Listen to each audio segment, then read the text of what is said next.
Hello, coming at you from a mighty sunny day, lying down in Richmond Park, Kennington Park.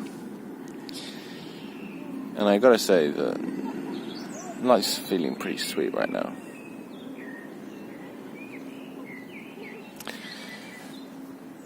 And that made me start thinking about excitement and good experiences. So for me, the last 24 hours have felt rather sort of blissful. I've been in this consistently calm state. My mind has felt just ripe, fertile, soft. I felt like I've got a lot of my mojo. Feeling really like I've got lots of energy. Yeah. Fresh, energized, etc.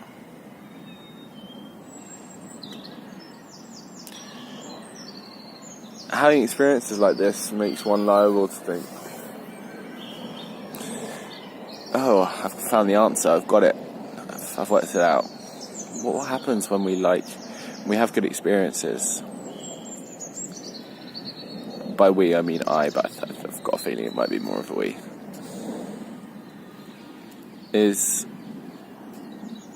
I enjoy the experience, but then there's part of me which is thinking, oh, this is so good, I want more of it. There's a kind of excitement to it, which is thinking, maybe this is the answer. Maybe I can, if I just do this again and again and again, then I'll just be happy forever. I think that is the sort of underlying premise of excitement. You think, this is awesome, like this can solve my problems.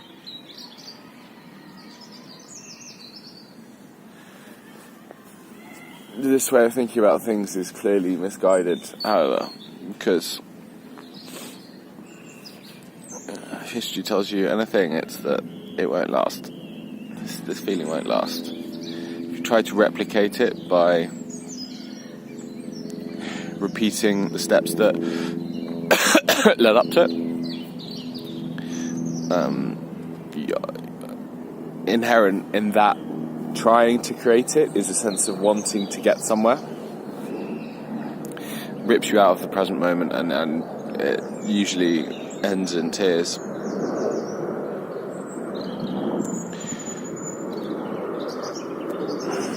Yeah, and I think I have been liable to, whenever I have a good or bad experience, I sort of look at it and think, okay, I sort of play God and think, okay, well, that led to that. Like, this is why I think this happened, this is why I think this happened. Put it down to a cause and then try to replicate it. Or, for a bad experience, try to do the opposite of it. And the funny thing is that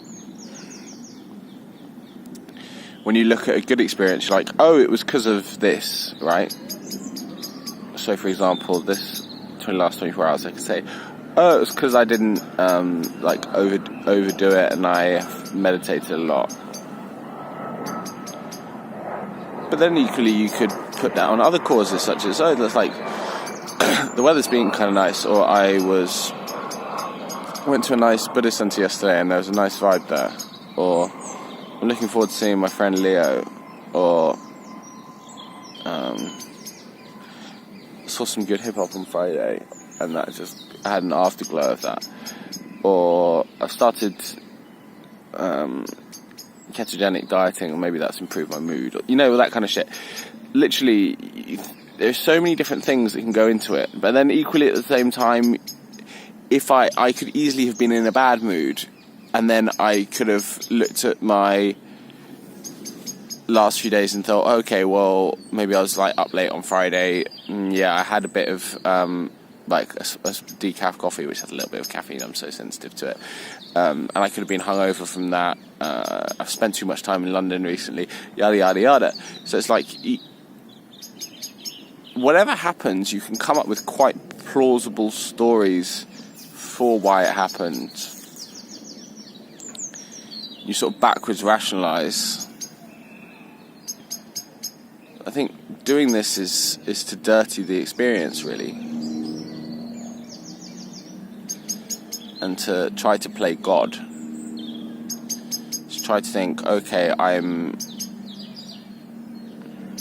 now going to try to cheat the game, beat life, and turn the knobs and dials just in the right way, so I can repeat this good experience. No. This is a dishonest approach to the world.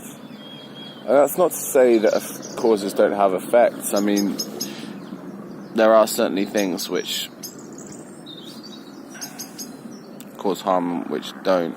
You can kind of figure them out a bit, but yeah, it's not completely in that direction. I think, for example, I could be like, okay, meditation is definitely good for me.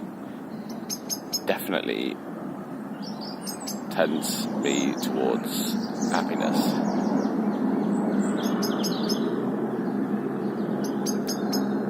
So it's not like causes don't have effects, but I think this